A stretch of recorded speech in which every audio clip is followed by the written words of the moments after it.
Bonjour à tous et bienvenue sur la chaîne de Dr Yann. Alors aujourd'hui on se retrouve pour la suite de l'exercice. La question 2, donc ce sera sur les variations de f. Ok, calculer les variations de f. Alors pour calculer les variations de f, généralement on calcule la dérivée. f', f' de x. Voici notre fonction. Vous vous rappelez, hein, dans la vidéo précédente, x moins 2 ln de x. Alors là, on voit que c'est une somme de fonctions c'est une somme de la fonction x et la fonction moins 2 ln de x. Donc la dérivée d'une somme, c'est la somme des dérivées. C'est parti, on va commencer à calculer ça. f' de x, c'est égal à la dérivée de x, c'est quoi? C'est 1. Et la dérivée de ln de x, c'est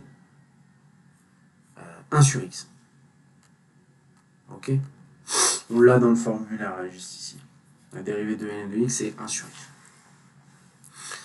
Mais il y a le moins 2. Donc quand on quand on dérive une fonction fois une constante, la dérivée c'est pareil. C'est la dérivée fois la constante. Donc le moins 2, il reste devant le 1 sur x. Ok? Là on peut simplifier. Hein. Moins 2 fois 1 sur x, ça fait quoi? Ça fait 2 sur x. Ok? Donc voilà, ça c'est fait. Hein. On a calculé la dérivée de f. Maintenant, une fois qu'on a ça, on doit étudier le signe de la dérivée pour avoir les variations. Alors là, c'est une soustraction, donc c'est compliqué. L'idéal pour justement étudier le signe plus facilement, c'est de faire ce qu'on appelle de mettre sur le même dénominateur. Ok? Parce que là, on a 2 sur x, donc le dénominateur c'est x, et là, il n'y a pas de dénominateur. Ok? Donc l'idéal, c'est de mettre 1 sur le même dénominateur que 2 sur x. Donc de mettre 1 sur x en fait, tout simplement. Alors comment on va faire? 1, vous êtes d'accord avec moi que c'est aussi, on peut dire que c'est x sur x. Ok? Ce qui nous permet de créer le dénominateur x pour pouvoir réduire sur le même dénominateur. Ok? Donc une fois que j'ai mis ça, après, à la soustraction, le numérateur, on fait la soustraction. Donc x moins 2, ça reste pareil. Hein, c'est x moins 2. Et au dénominateur, x. Okay, donc on ne soustrait pas les dénominateurs. Quand on a le même dénominateur, on laisse le même dénominateur. Il n'y a pas de x moins x. Parce que généralement, c'est l'erreur que certains élèves font. Une fois qu'on a ça, on doit calculer le signe du numérateur et du dénominateur.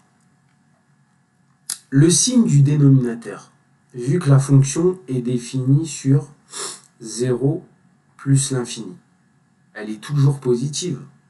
X sera toujours positif. Donc le signe du dénominateur, il sera toujours positif. Du fait qu'il soit toujours positif, on n'a pas besoin, le signe de la dérivée dépendra du signe du numérateur. Parce que le dénominateur est toujours positif. Ok? Donc le dénominateur, on s'en occupe pas, on n'en a pas besoin. Le signe de f', ce sera le signe du numérateur x moins 2. Donc ensuite, on va étudier le signe de x moins 2. Quand est-ce qu'il est égal à 0? Donc x moins 2, c'est égal à 0. Je résous l'équation, je mets moins 2 de l'autre côté. X moins 2 est égal à 0 quand x est égal à 2. Ok? Ensuite, quand x est plus petit que 2, x moins 2 sera... Quand x est plus petit que 2, x moins 2 sera quoi? Positif ou négatif? Je ne vais pas le marquer comme ça. Je vais faire directement le tableau, tout simplement. Je vous laisse noter ça. Je vais effacer juste. C'est bon? Hop, je vous laisse le temps. Donc ensuite, je mets mon tableau. Tac, tableau des signes. X moins l'infini plus l'infini. Je mets x égale 2. Ok. Ce qui s'annule en 2. Tac. Je mets mon trait avec mon 0. Hop. Ça, c'est le signe de x moins 2. Et du coup, c'est forcément le signe de f', qui sera égal à 0. Ensuite, avant 2, quand x est inférieur à 2, donc par exemple x égale 0, ça va donner quoi? Ça va donner 0 moins 2, du coup c'est négatif, ça fait moins 2. Donc x moins 2 sera négatif. Et après, pour x supérieur à 2, il sera positif. C'est pareil pour la dérivée. Ok? C'est pas exactement pareil pour la dérivée. Et ensuite, ça nous permet de faire le tableau de variation. Le tableau de variation de f. Tac. Quand la dérivée est négative, la fonction est décroissante. Et quand la dérivée est positive, la fonction est croissante. Voilà, tout simplement. Après, on peut mettre... voilà, je me suis trompé au niveau des bornes. Au niveau des bornes, c'est pas moins l'infini plus l'infini. C'est 0, qui est une valeur interdite, d'ailleurs. Hop. Hop, donc double barre. La limite en 0, on avait dit que c'était plus l'infini. En plus l'infini, c'est plus l'infini. Et f de 2, c'est quoi?